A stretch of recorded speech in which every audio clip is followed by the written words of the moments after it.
Kila wakati nawasikia watu wengi wanaolaumu mapadri wa Katoliki kwa kulala na wanawake kila pahali.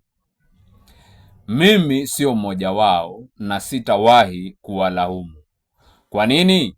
Kwa sababu celibacy maana yake sio kutoshiriki tendo la ngono, ni kutokuwa na mke, aswa mke halali. Mapadri hawa wanapo practice celibacy sio kwa sababu ya kumtumikia Mungu, sio kwa sababu ya kuwa karibu na Mungu, na sio kwa sababu ya kujitakasa. Sababu yake ni wawe bila wake halali ili mali ya kanisa yasiridhiwe na watoto wao. Sio wasiende na wanawake na wasiwe na watoto. Hilo hawajanyimwa. Na ukishaendelea kuvisoma vitabu wache kusomewa, utajua hilo limeruhusiwa kutoka Vatican kwenyewe.